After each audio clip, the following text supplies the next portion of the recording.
Hello hi అండి. ఇప్పుడు వైజాగ్లో అరిలవ దగ్గర ఉన్న కేర్ అండ్ అపోలో వాళ్ళు ఒక కొత్త టాగూర్ స్టైల్లో చేస్తున్నారు. అది ఎలాగంటే మనం పేషెంట్ గొప్పుకొని పట్టుకెళ్తాం కదా హాస్పిటల్కి. ఏం చూసి చేస్తాం? ఎన్విరాన్మెంట్ బాగుంటుంది, ఈ పేషెంట్తో పాటు ఉన్న అటెండర్ బాగుంటుంది, విజిటర్స్ బాగుంటుంది, పార్కింగ్ బాగుంటుంది అని అక్కడ పట్టుకెళ్తాం. వీళ్ళు ఏం చేస్తున్నారంటే ఎమర్జెన్సీ రాగానే తీసుకుంటున్నారు.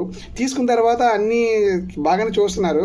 అక్కడ ఇన్సూరెన్స్ అనగానే వాళ్ళు ఏం చేస్తున్నారంటే మొత్తం ఇన్సూరెన్స్ అంతా లింక్ అయిపోయిన తర్వాత మొత్తం లింక్ అయిపోయి అన్ని అప్రూవల్ వచ్చేసిన తర్వాత వాళ్ళు ఏం చేస్తున్నారంటే ఇక్కడ రూమ్స్ లేవు, లేకపోతే ఆపరేషన్ థియేటర్ లేదు, కాల్ లేదు, అది చెప్పేసి మన రామ్నగర్ షిఫ్ట్ చేస్తున్నారు. రామ్నగర్ అనుకోండి, అది సిడిఆర్ అనుకో, సారీ అప్పల్లో అనుకోండి, పాత అప్పుల్లో ఇది సిడిఆర్ కేర్ అయ్యింది. వీళ్ళు పాత రూమ్స్ అక్కడ అందరూ రూమ్స్ పెట్టి ట్రీట్మెంట్ చేస్తున్నారు. దానివల్ల మనకి ఇబ్బందికరంగా ఉంటుంది. అంత అమౌంట్ చెల్లిస్తున్నాం, ఫస్ట్ బాగోదు. ఇది ఇలా జరుగుతుంది. ఇది ఎందుకంటే అది ఇన్సూరెన్స్ అయ్యింది అనుకోండి, మనం బయటకు వెళ్ళాం కదా. ఇలాగ నేను 10 పార్టీస్ చూశాను. 10 పార్టీస్ ఇన్సూరెన్స్కి 9 పార్టీస్ అలాగే ఇన్సూరెన్స్ వాళ్ళందరికీ పంపించేశారు. క్యాష్ పెట్టి మాత్రం అక్కడ ఇచ్చుకున్నారు. ఇది జరుగుతుంది. నెక్స్ట్ టైం అయినా అలాగని చేస్తే ముందే వాళ్ళకి చెప్పండి.